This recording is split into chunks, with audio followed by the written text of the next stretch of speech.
जय हिंद दोस्तों, स्वागत है आप सभी का आपकी अपनी मंथली करंट अफेयर्स की क्लास में। मैं हूं आप सभी का राजा गुप्ता और मैं आपको आज जुलाई 2025 के मंथली करंट अफेयर्स पढ़ाने जा रहा हूं। आप सभी को पता है कि मैं हर महीने इंपॉर्टेंट क्वेश्चन आपको देता हूं जो कि पूरा कंप्लीट डिटेल्स के साथ होता है। तो ये क्लास आपकी हिंदी और इंग्लिश दोनों मीडियम में है।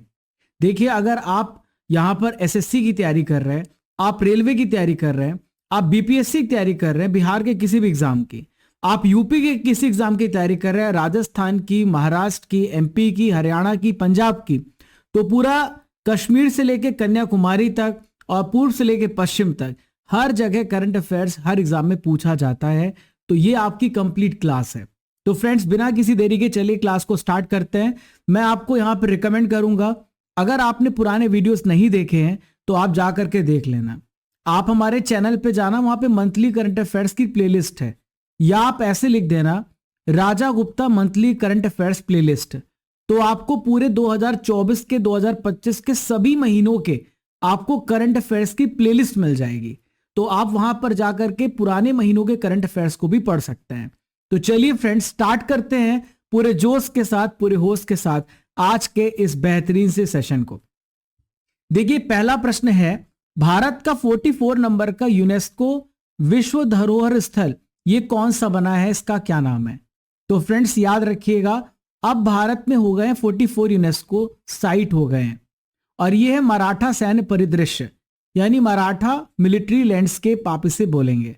तो भारत का ये 44 नंबर का यूनेस्को विश्व धरोहर स्थल बन चुका है। अब देखिए, यहां पर आपको सारी इंपॉर्टेंट डिटेल्स मैं आपको बताता हूं। देखिए, 6 से लेके 16 जुलाई पे मीटिंग हुई थी। कहां पर हुई थी? फ्रांस की कैपिटल पेरिस में मीटिंग ऑर्गेनाइज की गई थी। 47 नंबर की एक एनुअल सेशन हुई थी। हर साल मीटिंग होती है। लास्ट ईयर ये मीटिंग भारत में हुई थी और इस साल ये मीटिंग फ्रांस की कैपिटल पेरिस में हुई। तो यहां पे डिसीजन लिया गया, जो आप यहां पर देख सकते हैं तस्वीर में, मराठा सैन्य परिदृश्य, मराठा मिलिट्री लैंडस्केप को यूनेस्को साइट में शामिल कर लिया गया है। ये भारत का आपसे डेफिनेटली पूछा जा सकता है, कौन सा नंबर का है? 44 नंबर का वर्ल्ड हेरिटेज साइट है। देखिए, मराठा सैन्य परिदृश्य में आपको टोटल 12 फोर्ट मिलेंगे, जिसमें से 11 फोर्ट महाराष्ट्र में है और एक फोर्ट आपका तमिलनाडु में है। तो ये भी आपको ध्यान में रखना है, 11 फोर्ट महाराष्ट्र में है और एक फोर्ट आपका तमिलनाडु में है। तो जो 11 किले हैं, आप यहाँ पर जगहों के नाम देख सकते हैं, सालेर, शिवनेरी, लोहगढ़, ये 11 किले महाराष्ट्र में हैं। और एक किला आपको विशेष रूप से याद रखना है तमिलनाडु में, ये जिंजी किला है। कौन सा फोर्ट है? जिंजी फोर्ट है। तो यहां पर आपको मैं बता दूं, जो छत्रपति शिवाजी महाराज हैं, इनके नेतृत्व में ये किले बनाए गए थे और इसका इस्तेमाल आपको पता है यहां पर ब्रिटेन अंग्रेज हुकूमत के खिलाफ किया गया। अब देखिए, भारत में टोटल जो है 36 कल्चरल, 7 नेचुरल और एक यहाँ पे मिक्स्ड साइट हो गया है। टोटल आपको 44 याद रखना है। देखिए, मैं आपको भारत के पहले यूनेस्को साइट भी पढ़ा देता हूं, करंट अफेयर्स के साथ जीके भी देता हूं आपको। तो अजंता की गुफाएं, एलोरा की गुफाएं और आगरा का किला और ताजमहल, ये 1983 में जोड़े गए पहले 4 यूनेस्को साइट हैं। अभी रिसेंटली में जो जोड़े गए उसको भी मैं पढ़ा देता हूं। तो 2025 तो मैंने आपको बता दिया। अब 2024 में मोइदम्स को जोड़ा गया, जो कि असम स्टेट में आपको देखने को मिलेगा। इसमें अहोम डायनेस्टी की जो राजा रानियों की कब्रिस्तान है, समाधि स्थल है। 2023 में होयसाल मंदिर ग्रुप को शामिल किया गया, ये कर्नाटक राज्य में है। 2023 में शांति निकेतन को शामिल किया गया। तो ये 43 नंबर का है, ये 42 नंबर का है, ये 41 नंबर का है और 40 नंबर का धोलावीरा था और 39 नंबर का रमप्पा मंदिर था। 2021 में शामिल किया गया, ये तेलंगाना स्टेट में आपको देखने को मिलेगा। तो 2021 से 25 की मैं पूरी आपको लिस्ट बता दिया हूं। चलिए अगला प्रश्न देखते हैं। भारत का लगातार 8वीं बार सबसे स्वच्छ शहर कौन सा बना है? तो फ्रेंड्स, बहुत ही इंपॉर्टेंट है, भारत का लगातार 8वीं बार सबसे स्वच्छ शहर बना है हमारा प्यारा इंदौर। मैं इंदौर से बिलोंग करता हूं, तो इंदौर इसका राइट आंसर हो जाएगा। देखिए, अलग अलग कैटेगरी में अवार्ड भी दिए गए हैं, तो मैं आपकी पूरे कंफ्यूजन को क्लियर भी कर दूंगा। अलग अलग कैटेगरी में अवार्ड दिए गए हैं। तो ये अवार्ड कब दिए गए हैं? तो 17 जुलाई 2025 को अवार्ड दिए गए, न्यू दिल्ली में विज्ञान भवन है। ये अवार्ड किसने दिए हैं? तो भारत की जो प्रेसिडेंट है द्रौपदी मुर्मू 15 नंबर की प्रेसिडेंट है, संथाल जनजाति से संबंधित हैं, तो ये इन्होंने अवार्ड दिए हैं। देखिए कौन सी संस्था रेस्पॉन्सिबल है, तो इसको कहते हैं ministry of housing and urban affairs. आप मुझे कमेंट बॉक्स में बताओ कि इसके मंत्री कौन है, कमेंट बॉक्स पे सर्च करके बताओ। देखिए सर्वेक्षण की थीम रही है रेड्यूस, रीयूज और रिसाइकल। इसमें 14 करोड़ नागरिकों ने पार्टिसिपेट किया और अपनी फीडबैक दी है। देखिए 10 लाख से ज्यादा की जनसंख्या में जो टॉप शहर है वो इंदौर है, एमपी, लगातार 8वीं बार सबसे स्वच्छ शहर। सूरत यहाँ पे गुजरात का सेकंड नंबर पे था, सॉलिड वेस्ट मैनेजमेंट में सबसे बेस्ट परफॉर्म किया है। थर्ड है नवी मुंबई जो कि महाराष्ट्र में है, तो नागरिक फीडबैक में सबसे बेस्ट शहर है। और विजयवाड़ा 4th नंबर पे आंध्र प्रदेश में। तो ध्यान में रखिएगा, सारे इंपॉर्टेंट मैं आपको शहर के नाम बता रहा हूं। अब देखिए जो 3 से लेकर 10 लाख वाले जनसंख्या वाले शहर हैं, तो इसमें नोएडा ने टॉप किया जो कि यूपी में, चंडीगढ़ सेकंड में, मैसूरू कर्नाटक थर्ड में। 20,000 से 50,000 जनसंख्या वाले शहरों में यहाँ पे वीटा महाराष्ट्र ने टॉप किया है, सासवड महाराष्ट्र में है, देवलाली प्रवरा महाराष्ट्र में है। तो ये यहाँ पे टॉप 3 मैंने आपको शहर बताए हैं। अब देखिए यहाँ पर मैं आपको उन सभी शहरों के बारे में बता रहा हूं जिनकी 10 लाख से ज्यादा पॉपुलेशन रही है और इस बार इनको अलग कैटेगरी में भी अवार्ड दिया गया है। तो इसमें देखिए जो मैंने पहली लिस्ट बताई थी जिसमें इंदौर सूरत थे, तो वो यहाँ पे सुपर लीग लिस्ट में है जो हमेशा से टॉप में रहे। फिर एक और लिस्ट बनाई कि जिन्होंने अच्छा परफॉर्म कर रहे हैं, तो उसमें टॉप में अहमदाबाद गुजरात है, सेकंड नंबर पे भोपाल मध्य प्रदेश और थर्ड नंबर पे लखनऊ उत्तर प्रदेश। तो ध्यान में रखिएगा, बहुत ही इंपॉर्टेंट है। चलिए फ्रेंड्स यहां पर अब मैं आपको बताने वाला हूं अगला प्रश्न जो बहुत ही महत्वपूर्ण है। विंबलडन 2025 में पुरुष एकल का विजेता हाल ही में कौन सा व्यक्ति बना है? तो देखिए अभी हाल ही फिलहाल में विंबलडन ओपन हुआ और जैनिक सिनर यहां पे विंबलडन ओपन के विनर बने। तो जैनिक सिनर साल का जो सबसे पहला ओपन होता है ऑस्ट्रेलियन ओपन, इसके भी विनर रहे हैं। और जैनिक सिनर ने किसको हराया है? कार्लोस अल्कराज को हराया है। जैनिक सिनर इटली के खिलाड़ी हैं और कार्लोस अल्कराज स्पेन के खिलाड़ी हैं। दोनों का देश आप ध्यान में रखिएगा। तो विंबलडन जो है कहां पर होता है? विंबलडन लंदन में होता है। All England lawn tennis club में मैच का आयोजन किया गया 30 जून से 13 जुलाई के बीच में। इस बार कौन सा एडिशन हुआ है? 138 नंबर का एडिशन हुआ है। इसमें कितनी राशि टोटल थी? 610 करोड़ रुपए। आप देखो क्रिकेट में 30-40 करोड़ रुपए में सारा गेम ओवर हो जाता है। यहां पर आप देखो प्राइज मनी 610 करोड़ रुपए है। यहां पे जो मेन और वीमेन सिंगल विनर रहे हैं उनको 34 करोड़ रुपए मिले हैं। तो पुरुष एकल विजेता तो आप यहां पर देख सकते हैं, ये जैनिक सिनर है, ये कार्लोस अल्कराज है। तो सिनर ने पहली बार विंबलडन खिताब जीता है और इनका चौथा ग्रैंड स्लैम है। वहीं पे हम बात करें महिला एकल का विजेता कौन बनी है, तो इनका नाम है ईगा स्वीटेक। क्या नाम है इनका? ईगा स्वीटेक नाम है। और यहां पे रनर अप रही है अमांडा अनीसिमोवा जो कि अमेरिका से हैं। क्लियर है? ध्यान में रखना, बहुत इंपॉर्टेंट है। चलिए विंबलडन के बारे में, इतिहास के बारे में जान लेते हैं। तो सबसे पुराना जो भारत नहीं दुनिया का जो सबसे पुराना ग्रैंड स्लैम है वो विंबलडन है, जो कि 1877 में स्टार्ट हुआ था। जून जुलाई महीने में विंबलडन होता है, घास वाली कोर्ट में खेला जाता है, सबसे पुराना है और सबसे मोस्ट प्रेस्टिजियस है। देखिए विंबलडन 1877 में स्टार्ट हुआ है और यूएस ओपन 1881 में स्टार्ट हुआ जो कि हार्ड कोर्ट में खेला जाता है। फ्रेंच ओपन 1891 में स्टार्ट हुआ है और ये फ्रांस की कैपिटल पेरिस में होता है, क्ले कोर्ट में खेला जाता है। ऑस्ट्रेलियन ओपन सबसे नया ओपन है जो कि मेलबर्न ऑस्ट्रेलिया में खेला गया, हार्ड कोर्ट में खेला जाता है। ठीक है, चलिए आप इंग्लिश मीडियम के जो स्टूडेंट है वो यहाँ पे स्क्रीनशॉट ले लें ताकि मैं आगे बढ़ सकूं। देखिए फ्रेंड्स, एक बहुत ही महत्वपूर्ण जानकारी है आप सभी के लिए। आप सभी स्टडी कर एप्लीकेशन को डाउनलोड कर लीजिएगा, जहां पे आपको 50,000 प्लस डाउनलोड्स देखने को मिलेंगे। अपना फीडबैक भी दीजिएगा कि आपको एप्लीकेशन लगा कैसे। अब आपको अगर इस क्लास की पीडीएफ चाहिए तो आप ई बुक्स में चले जाइएगा, वहां पे लिखा होगा मंथली करंट अफेयर्स पीडीएफ। अगर आपको मंथली ई बुक चाहिए तो आपको यहीं पे मिल जाएगा।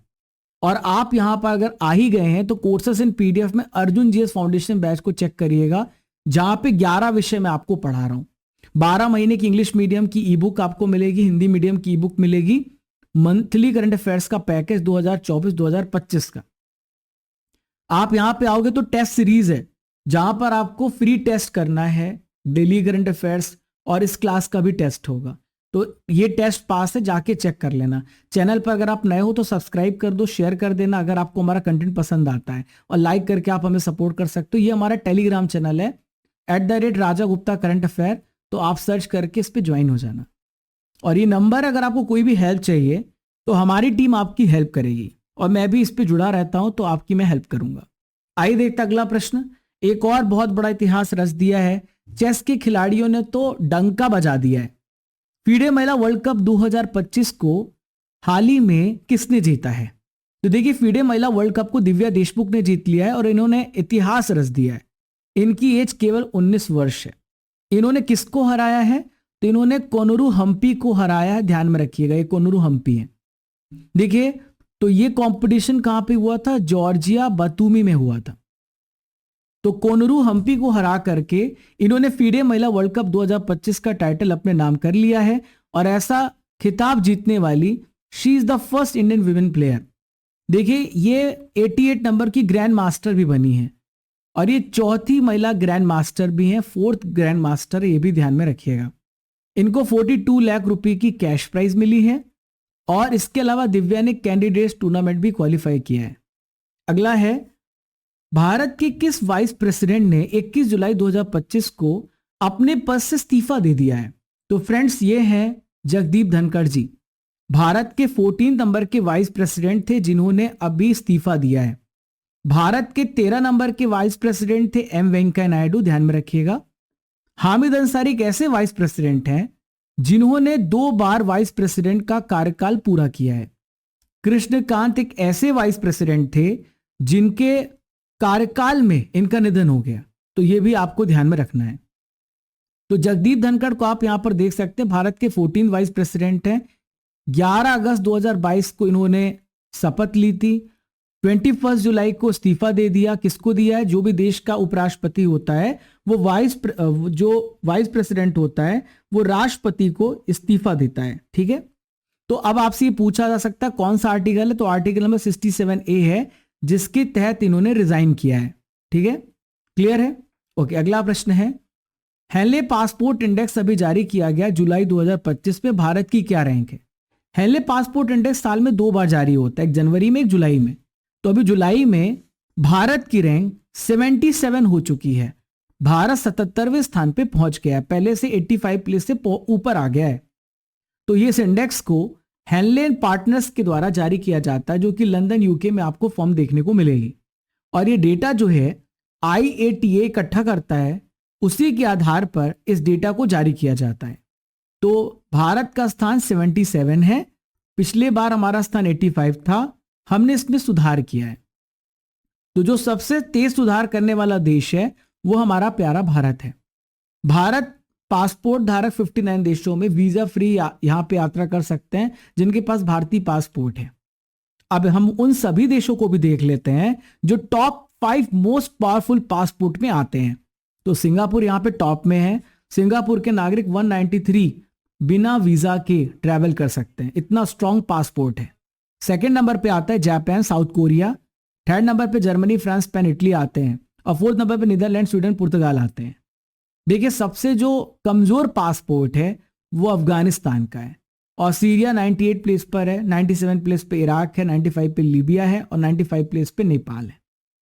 अगला प्रश्न है, ब्रिक्स शिखर सम्मेलन 2025 का आयोजन ये कहां पर किया गया? तो देखिए, ब्रिक्स समिट इस साल कहां पर हुआ है? ये ब्राजील में हुआ है। नेक्स्ट ईयर कहां पर होगा? इंडिया में होगा। लास्ट ईयर कहां पर हुआ था? रशिया में हुआ था। तो इसको भी आपको ध्यान में रखना, ये भी पूछा जा सकता है। तो इस बार 17th एडिशन हुआ, 6 से लेकर 7 जुलाई के बीच में, रियो डी जेनेरियो ब्राजील में हुआ। ब्राजील के जो प्रेसिडेंट है लुइस इनासियो लुला डा सिल्वा, ये यहां पे इसकी अध्यक्षता इन्होंने करी है। थीम आपसे पूछी जाए तो आप बताएंगे strengthening global south cooperation for more inclusive and sustainable governance.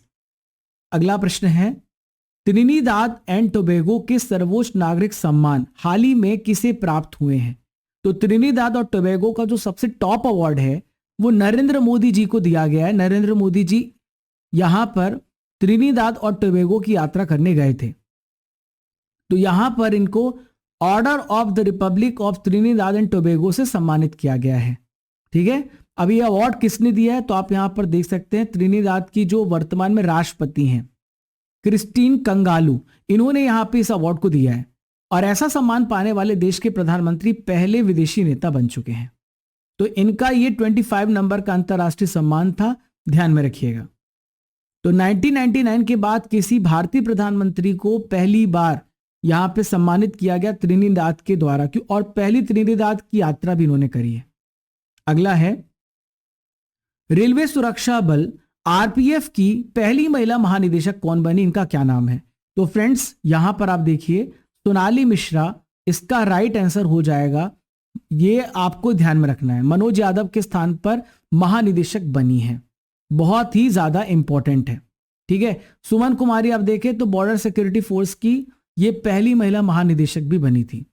तो फ्रेंड्स 1993 बैच की ये एमपी कैडर की आईपीएस ऑफिसर हैं और आरपीएफ की नया महानिदेशक का पद 31 जुलाई 2025 से संभालना स्टार्ट करेंगी। देखिए 31 अक्टूबर 2026 तक ये डीजी के पद पर रहेंगी। देखिए बीएसएफ की जो पहली महिला महानिरीक्षक थी सोनाली मिश्रा, ये कार्य कर चुकी हैं। अब इनको और इंपॉर्टेंट पोजीशन दिया गया, आरपीएफ रेलवे प्रोटेक्शन फोर्स का जिम्मेदारी दिया गया है। देखिए 1957 में आरपीएफ अधिनियम के तहत रेलवे सुरक्षा बल की स्थापना हुई थी। इसका मेन काम होता है रेलवे प्रॉपर्टी की प्रोटेक्शन करना और पैसेंजर की सेफ्टी पर ध्यान रखना।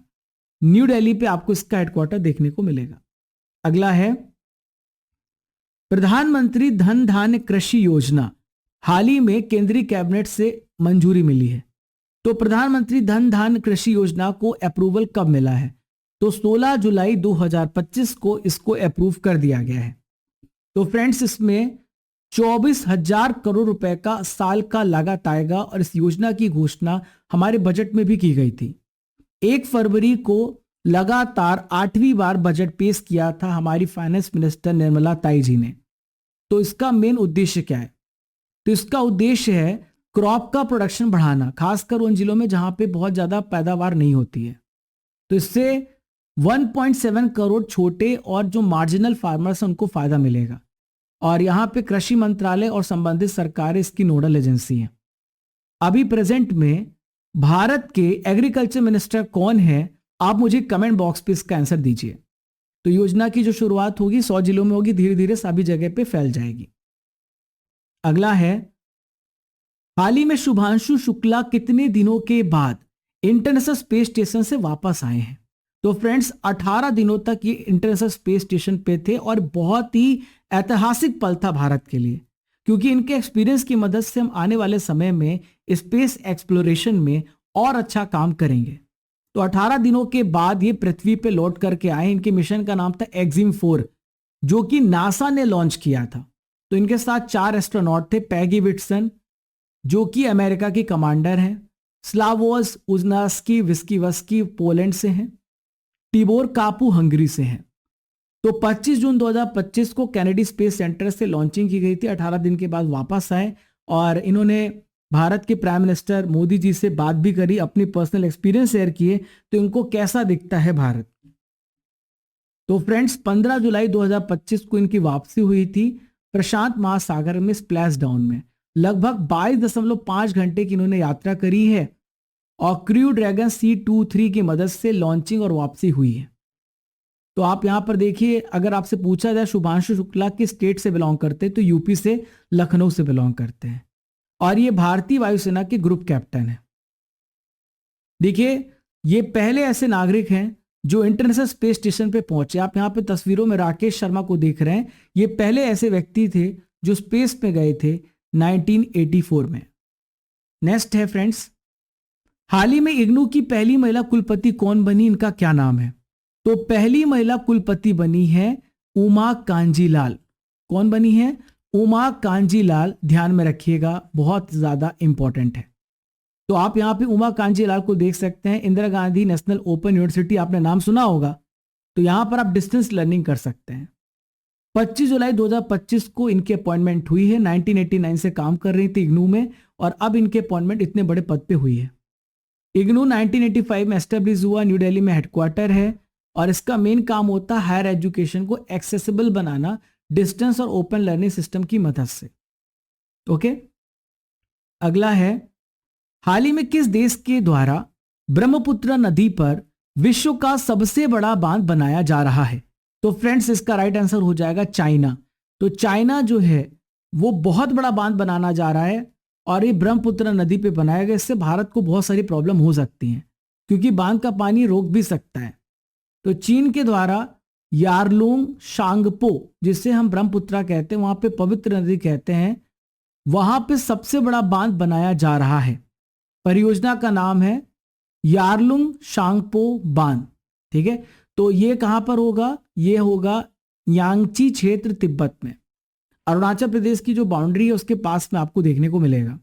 तो फ्रेंड्स इसमें 14 लाख करोड़ रुपए का खर्च आने वाला है और इससे लगभग 60,000 मेगावाट का बिजली का उत्पादन होगा। तो ब्रह्मपुत्र नदी जो है ये कहां से निकलती? मानसरोवर झील के पास एक ग्लेशियर है, चेमा युंगडुंग ग्लेशियर, वहां से ओरिजिनेट होती है और इसकी लंबाई टोटल 2900 किलोमीटर है। अगला है, यूलिया स्विरिडेंको किस देश की नई प्राइम मिनिस्टर बनी है? आपको मुझे बताना है।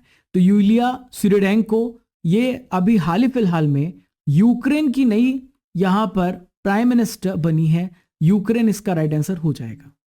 तो यूक्रेन की नई प्राइम मिनिस्टर बनी है और ये डेनिस शिमहॉल के स्थान पर बनी है जो अब रक्षा मंत्री यहां पर बन गए हैं। तो स्विरिडेंको ये यहां पर आप देखिए डिप्टी प्राइम मिनिस्टर के रूप में काम कर चुकी हैं और आर्थिक विकास और व्यापार मंत्री के रूप में भी काम कर चुकी हैं। अगला है, हाल ही में किसे पेन पिंटर पुरस्कार 2025 प्रदान किया गया है? तो पेन पिंटर पुरस्कार दोस्तों किसको मिला है? यहां पे लीला अबू लेला को मिला है। किसे मिला है? लीला अबू लेला। ठीक है, आपको ध्यान में रखना है। ठीक है, तो सुदर्शन पटनायक को यहां पर एक अवार्ड दिया गया, उड़ीसा से बिलोंग करते हैं और सैंड आर्टिस्ट हैं। ठीक है, और वर्षा देश पांडे को यूनाइटेड नेशन के द्वारा अवार्ड दिया गया, जनसंख्या से संबंधित पुरस्कार है। तो आप यहाँ पे पेन पिंटर पुरस्कार देखें तो ब्रिटिश लाइब्रेरी लंदन में यहाँ पर आयोजन होगा जहाँ पर इनको अवार्ड दिया जाएगा और इंग्लिश पेन जो संस्था है इन्होंने इनको अवार्ड दिया है लीला अबू लेला को। देखिए लीला अबू लेला के पास सूडान और स्कॉटलैंड की सिटीजनशिप है। इनकी कुछ इंपॉर्टेंट रचनाएं हैं, द ट्रांसलेटर 1999 में, मिनारेट 2005 में, रिवर स्पिरिट 2023 में। तो पेन पीटर पुरस्कार 2009 में स्टार्ट हुआ था, इंग्लिश पेन संस्था के द्वारा दिया जाता है। और यहां पर आप एक व्यक्ति देख रहे हैं नोबेल विजेता जो ब्रिटिश नाटककार हेरोल्ड पिंटर, इनकी याद में अवार्ड दिया जाता है। तो कैसे लेखकों को सम्मानित किया जाता है? जो अपने लेखन शैली के माध्यम से यहाँ पे करेज और यहाँ पे समाज में बदलाव का काम करते हैं। तो 2024 में पुरस्कार अनुरुद्धि राय को मिल चुका है। ठीक है, अगला है, केंद्र शासित प्रदेश लद्दाख के हाल ही फिलहाल में उपराज्यपाल कौन बने हैं? Who has become the lieutenant governor of union territory of Ladakh? तो लद्दाख के आप यहां पर देखिए उपराज्यपाल बने हैं, इनका नाम है कविंदर गुप्ता। आप देखो पीयूष गोयल लिखा हुआ, तो पीयूष गोयल जो है भारत के कॉमर्स एंड ट्रेड मिनिस्ट्री को संभाल रहे हैं और जेपी नड्डा साहब जो है भारत के स्वास्थ्य मंत्री हैं। इसके अलावा इनके पास बीजेपी की भी अध्यक्षता है। तो आप यहां पर ध्यान में रखिएगा, लद्दाख के लेफ्टिनेंट गवर्नर बने हैं, उपराज्यपाल बने हैं कविंदर गुप्ता। तो किनके स्थान पे बने हैं? बीडी मिश्रा के स्थान पे बने हैं। बीडी मिश्रा आपको ध्यान में रखना है। ठीक है, तो कविंदर गुप्ता कौन है? तो देखिए आप यहां पर भारतीय जनता पार्टी से संबंधित है कविंदर गुप्ता। जम्मू कश्मीर के पूर्व डिप्टी चीफ मिनिस्टर भी रह चुके हैं और 3 बार जम्मू के मेयर भी रह चुके हैं, 2005 से लेकर 2010 तक। अगला है, हाल ही में पीएम नरेंद्र मोदी किस देश की स्वतंत्रता दिवस समारोह के मुख्य अतिथि बने हैं? तो पीएम नरेंद्र मोदी यहाँ पे चीफ गेस्ट बने हैं। कहाँ के? मालदीव्स के। कहाँ के? मालदीव्स में दोस्तों। तो भारत और मालदीव्स के रिश्ते वापस से बेहतर हो रहे हैं और इनको चीफ गेस्ट के रूप में बुलाया गया था। तो ये बड़ी बात है। अभी भारत और मालदीव्स के बीच में रिश्ते गड़बड़ हो गए थे, उसके बाद से हमने लक्षद्वीप पे फोकस किया था। तो आप यहां पर ध्यान में रखिएगा 26 जुलाई 2025 को यहां पर ये गए थे एज अ चीफ गेस्ट। तो मालदीव्स ने अपनी 60वीं वर्षगांठ मनाई है और नरेंद्र मोदी जी को इनवाइट किया था। तो पहली बार कोई भारतीय प्रधानमंत्री मालदीव्स के स्वतंत्रता दिवस समारोह में चीफ गेस्ट बना है, ये विशेष उपलब्धि रही है। क्लियर है? चलिए अगला सवाल है, पेन अनुवाद पुरस्कार 2025 हाल ही में किसको मिला है? तो पेन अनुवाद पुरस्कार, पेन ट्रांसलेशन प्राइज है ये, और गीतांजलि श्री को अवार्ड मिल चुका है, जिनको ऑलरेडी एक बहुत इंपॉर्टेंट अवार्ड मिला था, मैंने आपको करंट अफेयर्स में बताया था, अंतरराष्ट्रीय बुकर पुरस्कार। तो आप यहां पे गीतांजलि श्री की तस्वीर को देख सकते हैं। इनकी बुक का नाम है वंस एलिफेंट लिव्ड हियर, जो कि एक शॉर्ट स्टोरी कलेक्शन है। तो डेजी रॉकवेल ने इसको ट्रांसलेट किया हिंदी से इंग्लिश में। तो रेस समाधि पुस्तक के लिए 2022 में गीतांजलि श्री को अंतरराष्ट्रीय बुकर पुरस्कार मिल चुका है। तो पेन प्रिंटर पुरस्कार जो है पेन संस्था के द्वारा दिया जाता है, और जो कि मानव अधिकार यानी ह्यूमैनिटी पे और लिटरेचर पे काम करता है, उस व्यक्ति को अवार्ड दिया जाता है। अगला सवाल है, संयुक्त सैन्य अभ्यास जिसे हम कहते हैं बोल्ड कुरुक्षेत्र 2025 भारत और किस देश के बीच में शुरू हुआ? तो बोल्ड कुरुक्षेत्र अभ्यास भारत और सिंगापुर के बीच में हुआ है। भारत जापान के बीच में जिमैक्स होता है, सिंधु मैत्री होता है, धर्म गार्जियन होता है, वायु गार्जियन होता है। ठीक है, भारत ऑस्ट्रेलिया के बीच में मलाबार अभ्यास होता है। भारत और अमेरिका के बीच में जो अभ्यास होता है उससे हम कहते हैं युद्ध अभ्यास, कोप इंडिया, वज्र प्रहार, बहुत सारे अभ्यास होते हैं। तो भारत और सिंगापुर के बीच में बोल्ड कुरुक्षेत्र हुआ। कहां पर हुआ? ये भारत में हुआ, जोधपुर राजस्थान में। 27 जुलाई से 4 अगस्त के बीच में 14th एडिशन हुआ, भारत सिंगापुर के बीच में हुआ है। क्लियर है? तो युद्ध अभ्यास जो होता है भारत अमेरिका के बीच में होता है। गरुण शक्ति भारत इंडोनेशिया के बीच में होता है। शक्ति, डेजर्ट नाइफ, फिंजेक्स, ये जो वरुण गरुण है भारत और फ्रांस के बीच में होते हैं। धर्म गार्जियन, वायु गार्जियन, जिमैक्स, सिंधु मैत्री भारत और जापान के बीच में होता है। भारत ने एडफाल्सीवैक्स नाम की वैक्सीन का निर्माण किस रोग के लिए किया है? तो फ्रेंड्स, इंडिया ने एक वैक्सीन बनाई है, इसका नाम है एडफाल्सीवैक्स। तो ये मलेरिया को ठीक करने के लिए इस वैक्सीन का निर्माण किया गया है। तो ICMR, Indian council of medical research, और आरएमआरसी जो कि भुवनेश्वर में है, इन दोनों ने मिलकर के इसे डेवलप किया है। तो ये किस पे अटैक करेगा? देखिए, मादा एनोफिलीज के मच्छर के काटने से प्लाज्मोडियम फाल्सीपेरम नाम का परजीवी आपकी बॉडी के अंदर घुस जाता है, जो बहुत ही घातक होता है। तो इसको यहां पे ठीक करने के लिए एडफाल्सीवैक्स नाम का वैक्सीन लगाया जाएगा। हाल ही में प्रधानमंत्री मोदी जी को किस शहर की प्रतीकात्मक चाबी प्रदान की गई है? तो आपको ध्यान में रखना है, ब्यूनस आयर्स जो कि अर्जेंटीना में है। तो यहां पर प्रधानमंत्री मोदी जी को प्रतीकात्मक चाबी प्रदान करी गई है अर्जेंटीना के शहर जिसका नाम है ब्यूनस आयर्स। इनको सम्मान दिया गया है। तो यह सम्मान जॉर्ज मैक्री के द्वारा इनको दिया गया है। ठीक है, क्लियर है? ओके। हाल ही में 2025 का ग्रैंड शतरंज टूर में रैपिड खिताब किसको मिला है? Who has recently won the Rapid Titan 2025 grand chess tournament? तो फ्रेंड्स, इनका नाम है गुकेश डोमाराजू। गुकेश डोमाराजू आपको बता दूं कि 18 साल में वर्ल्ड चैंपियन भी बन चुके हैं डिंगलेरेन को हरा करके। तो गुकेश डोमाराजू ने क्रोएशिया के जग्रेब में 2025 का ग्रैंड शतरंज टूर में रैपिड खिताब जीता है। और सेकंड प्लेस पे जॉन क्रिस्टॉफ डूडा थे, पोलैंड से 11 अंकों के साथ सेकंड प्लेस पे रहे। मैग्नस कार्लसन 10 अंकों के साथ तीसरे स्थान पे रहे। हुरून ग्लोबल यूनिकॉर्न इंडेक्स जारी किया गया। तो भारत का क्या स्थान था हुरून ग्लोबल यूनिकॉर्न इंडेक्स में? तो फ्रेंड्स, भारत का स्थान तीसरा था हुरून ग्लोबल यूनिकॉर्न इंडेक्स में। टोटल 53 कंट्रीज ने इसमें पार्टिसिपेट किया, 291 शहर थे। और यहां पर यूनिकॉर्न हम उस कंपनी को कहते हैं, उन स्टार्टअप को कहते हैं जो $1 बिलियन से ज्यादा जिसकी वैल्यूएशन हो जाए। फॉर एग्जाम्पल, किसी कंपनी की वैल्यूएशन 8200 करोड़ रुपए से ज्यादा हो जाती है तो हम उस स्टार्टअप को यूनिकॉर्न बोलते हैं। तो अमेरिका के पास 758 यूनिकॉर्न है, चाइना के पास 343 यूनिकॉर्न है, और भारत के पास 64 यूनिकॉर्न है, यूके के पास 61 है, और जर्मनी के पास 36 यूनिकॉर्न है। क्लियर है? सैन फ्रांसिस्को यहाँ पे टॉप में शहरों के मामले में, New York second, Beijing third, Shanghai fourth, Shenzhen 6, Boston 10, ऑस्ट्रियन पे 14 है, और ग्वांगझाओ पे 11 स्टार्टअप्स हैं। सबीर खान को किस कंपनी का नया चीफ ऑपरेटिंग ऑफिसर COO बनाया गया है? तो सबीर खान को फ्रेंड्स आपको ध्यान में रखना है, एप्पल कंपनी का इनको COO बनाया गया है। तो एप्पल ने भारतीय मूल के सबीर खान को कंपनी का नया चीफ ऑपरेटिंग ऑफिसर बनाया है। उत्तर प्रदेश में इनका जन्म हुआ था, भारत से बिलोंग करते हैं।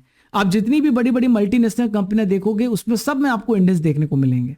तो एप्पल जो है यहां पर क्या करेगा, पवन के पास अभी यहां पर एप्पल के मैन्युफैक्चरिंग लॉजिस्टिक और पर्यावरणीय पहल की जिम्मेदारी भी है। पवन एक और इम्पोर्टेंट यहां पर ऑफिसर है इस कंपनी में। एप्पल कंपनी कब बनी है? 1976 में। स्टीव जॉब्स, यहां पर देखिए स्टीव वोजनियाक और रोनाल्ड वेन, ये इसके संस्थापक हैं। क्यूपर्टिनो कैलिफोर्निया में इसका हेडक्वार्टर आपको देखने को मिलेगा। पुष्पापति अशोक गजपति राजू किस राज्य के हाल ही में नए गवर्नर बने हैं? तो पुष्पापति अशोक गजपति राजू गोवा राज्य के हाल ही फिलहाल में गवर्नर बने हैं। तो फ्रेंड्स किसके स्थान पे बने? PS श्रीधरन पिल्लई के स्थान पे बने हैं। गोवा का नया राज्यपाल इनको बनाया। देखिए फ्रेंड्स, नेक्स्ट इंपॉर्टेंट क्वेश्चन आप सभी के स्क्रीन पर ही रहा। अंतरराष्ट्रीय क्रिकेट परिषद ICC के नए CEO कौन बने हैं? Who has become the new CEO of international cricket council? तो देखिए इसका राइट आंसर हो जाएगा संजू गुप्ता। संजू गुप्ता ICC के नए CEO बने हैं। आप यहां पर तस्वीर में संजू गुप्ता को देख रहे हैं। ये किनके स्थान पर आए हैं? तो ऑस्ट्रेलिया के जोफ एलार्डिस है, उनके प्लेस पर आए हैं। देखिए संजू गुप्ता जो है प्रेजेंट में जियो स्टार में स्पोर्ट्स और लाइव एक्सपीरियंस के CEO थे। नेक्स्ट है, भारतीय नौसेना की सबसे पहली महिला फाइटर पायलट कौन बनी है? Who has become the first women fighter pilot of Indian navy? तो फ्रेंड्स इनका नाम है आस्था पूनिया। क्या नाम है इनका? आस्था पूनिया नाम है। तो आस्था पूनिया भारतीय नौसेना की पहली महिला फाइटर पायलट बनी है। विशाखापत्तनम में INS डेगा है, वहां पे बेसिक हॉक कन्वर्जन कोर्स इन्होंने सफलतापूर्वक यहां पे कंप्लीट किया है। अगला प्रश्न है, हरिकृष्णन A रा भारत के किस क्रम के शतरंज ग्रैंड मास्टर बने हैं? तो देखिए फ्रेंड्स, हरिकृष्ण जो है ये भारत के 87 नंबर के ग्रैंड मास्टर बने हैं। ध्यान में रखिएगा, बहुत इंपॉर्टेंट है। अभी हाल ही फिलहाल में 88 नंबर की ग्रैंड मास्टर दिव्या देशमुख बनी है। तो आप यहां पर अगर आपसे पूछा जाए कि हरिकृष्णन ये किस राज्य से संबंधित है, तो तमिलनाडु से इनका संबंध है। 2018 में इंटरनेशनल मास्टर बने थे, भारत के 87 नंबर के ग्रैंड मास्टर ही बने हैं। देखिए यहां पर 86 नंबर के grand master Shri Hari LR हैं, श्याम P निखिल 85 नंबर के हैं, वैशाली रमेश बाबू 84 नंबर के हैं, आर प्रज्ञान आनंद की बहन हैं, और आदित्य सामंत 83 नंबर के ग्रैंड मास्टर हैं। अगला प्रश्न है, असीम कुमार घोष हाल ही में किस राज्य के नए राज्यपाल बनाए गए हैं? Asim Kumar Ghosh has been appointed as the new governor of which one of the following state? तो फ्रेंड्स बहुत इंपॉर्टेंट है, ध्यान में रखिएगा, और ये बने हैं हरियाणा राज्य के राज्यपाल। इसका राइट आंसर हो जाएगा हरियाणा। तो फ्रेंड्स 14 जुलाई को ये नए राज्यपाल बनाए गए हैं हरियाणा के। देखिए आर्टिकल नंबर 155 बहुत इंपॉर्टेंट है। तो जो देश का राष्ट्रपति होता है, जो कि प्रेजेंट में द्रौपदी मुर्मू हैं, उन्होंने इनको अपॉइंट किया है। तो 14 जुलाई 2025 को राष्ट्रपति द्रौपदी मुर्मू के द्वारा इनको अपॉइंटमेंट किया गया है। आशीष कुमार घोष भारतीय जनता पार्टी के सीनियर नेता हैं। और ये किनके स्थान पर आए हैं? तो आप यहां पे बंडारू दत्तात्रेय को देख रहे हैं, तो हरियाणा के पहले राज्यपाल थे, तो ये इनके स्थान पर आए हैं। अगला प्रश्न है, किस देश के PM मोदी को grand collar of the national order of the southern cross से सम्मानित किया गया है? तो फ्रेंड्स आपको ध्यान में रखना है, इसका राइट आंसर ब्राजील होगा। तो ब्राजील के राष्ट्रपति लूला डा सिल्वा आप यहां पर देख सकते हैं, दोनों यहां पर राष्ट्र अध्यक्षों की कितनी बढ़िया केमिस्ट्री दिख रही है। तो यहां पर सर्वोच्च नागरिक सम्मान इनको दिया गया है, grand collar of the national order of the southern cross. ठीक है, तो PM मोदी का यह 26वां अंतरराष्ट्रीय सम्मान था।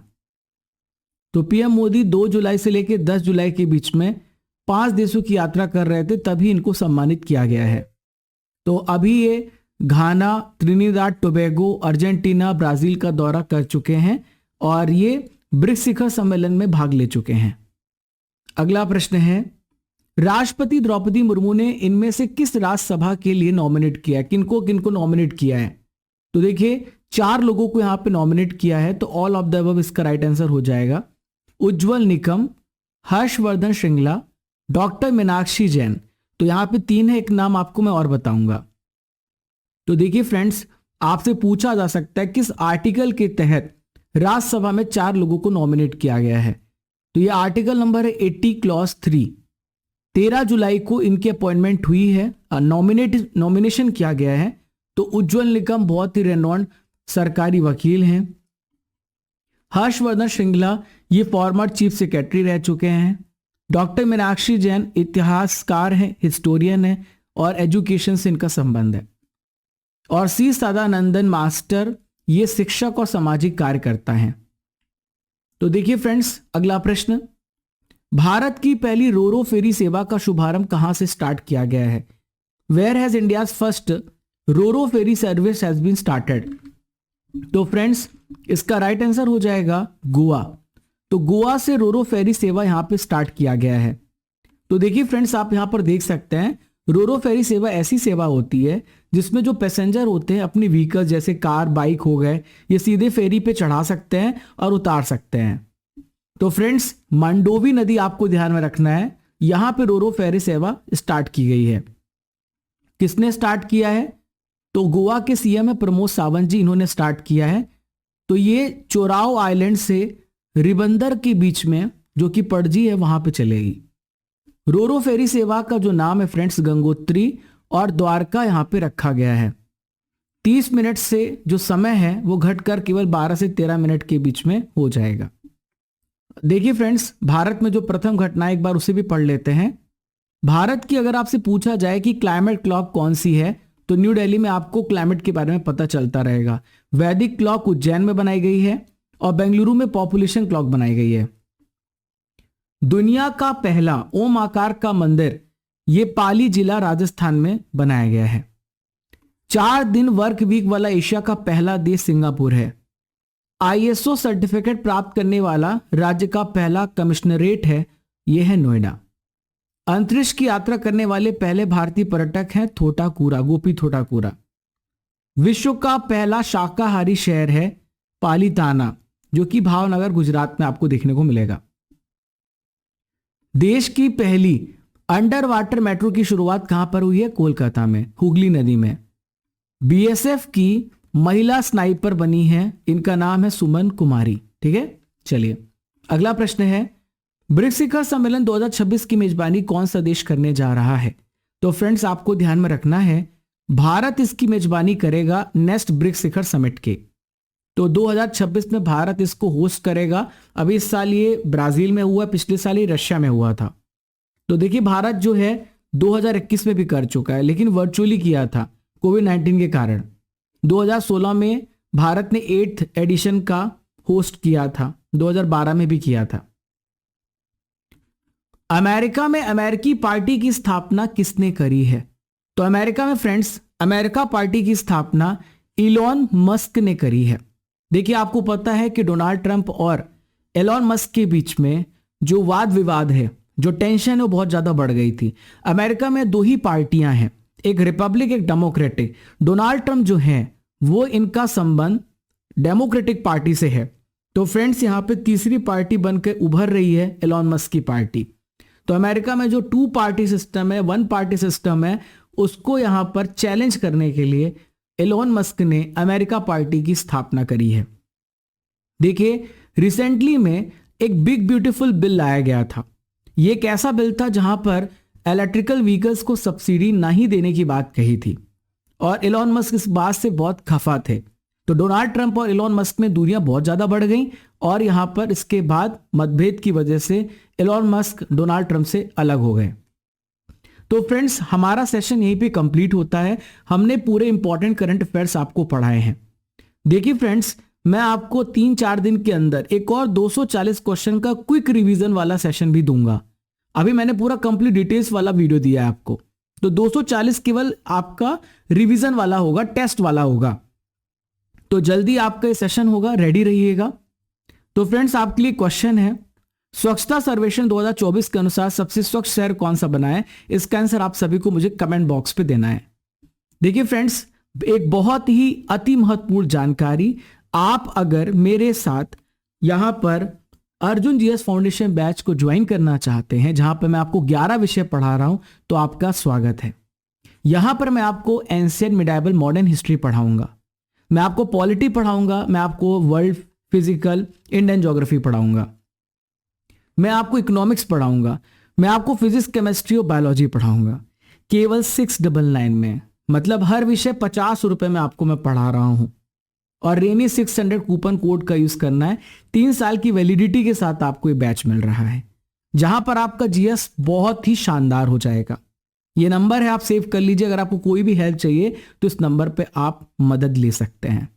आपको रिकॉर्डेड वीडियो मिलेगा, पीडीएफ नोट्स मिलेगा, प्रीवियस डिस्कशन मिलेगा, टेस्ट मिलेगा हर टॉपिक का। 699 में आपको ये बैच मिल रहा है। आपको ये सारे विषय पढ़ाए जाएंगे। 6 से 7 महीने में हमारा कोर्स कंप्लीट होगा। थोड़ा ज़्यादा भी समय लग सकता है, क्योंकि इतना सारा विषय मैं पढ़ा रहा हूँ। 500 प्लस वीडियो आपको मिलेंगे। तो डेली टाइमिंग होगी 1 to 2 PM, 5 to 6 PM, Monday to Friday. ठीक है फ्रेंड्स, ओके। तो आप सभी को करना क्या होगा, आपको एप्लीकेशन डाउनलोड करना है गूगल प्ले स्टोर से, या नीचे लिंक में डिस्क्रिप्शन बॉक्स में इसका लिंक दिया गया है। स्टडी कर को डाउनलोड करने के बाद आप कोर्सेस एंड पीडीएफ में जाइएगा। यहाँ पे अर्जुन जीएस फाउंडेशन बैच में जाइएगा, वहाँ पे आप एनरोल करिएगा, और यहाँ पर आपको मिलेगा इंग्लिश मीडियम का 2024 का 2025 का 12 महीने का पैकेज, और हिंदी मीडियम में भी अवेलेबल है। 1000 topic wise current affair PDF, 1000 static PDF भी आपके लिए अवेलेबल है। बहुत सारी इंपॉर्टेंट टेस्ट सीरीज भी हैं, फ्री टेस्ट हैं, बुक्स की भी हैं, ई बुक्स हैं, daily current affairs, paid course है, सब कुछ आपको मिल रहा है। देखिए फ्रेंड्स, हमने आपके लिए बुक लॉन्च करी है, और ये है स्टैटिक जीके की बुक, तो जो कि आपकी हिंदी इंग्लिश दोनों मीडियम में ऑब्जेक्टिव भी है, थ्योरी भी है। तो आप अमेजन से ऑर्डर कर सकते हैं, फ्लिपकार्ट से ऑर्डर कर सकते हैं, लिंक डिस्क्रिप्शन बॉक्स में। तो फ्रेंड्स, यहाँ पर 4000 प्लस टेस्ट के साथ 1 साल की वैलिडिटी के साथ आपके लिए टेस्ट पास भी अवेलेबल है। 2024-2025 की करंट अफेयर्स का पैकेज आपको मिल जाएगा, और ये 6 महीने की करंट अफेयर्स की आपको यहाँ पे मंथ ई बुक भी मिल रही है 200 MCQ के साथ। Raja Gupta current affair Telegram channel को ज्वाइन कर लीजिएगा। चैनल पे नए हैं तो सब्सक्राइब करिएगा, आपको पसंद आए तो शेयर करिएगा, लाइक करके आप हमें सपोर्ट कर सकते हैं। ये हमारा नंबर है, जहां पर आपको कोई भी हेल्प चाहिए तो आप यहाँ पे कांटेक्ट कर सकते हैं। जून महीने की ई बुक को भी डाउनलोड कर लीजिएगा, अभी जुलाई महीने की भी आ जाएगी। ठीक है friends, 1000 topic wise static PDF सभी विषय के मिलेंगे, 1000 करंट अफेयर पीडीएफ भी आपको सभी विषय के मिलेंगे। तो आप जा करके चेकआउट करिएगा। तो फ्रेंड्स, मिलते हैं अगले इंपॉर्टेंट सेशन में। जय हिंद, जय भारत। जब तक तोड़ेंगे नहीं तब तक छोड़ेंगे नहीं। खुश रहिए, मुस्कुराते रहिए।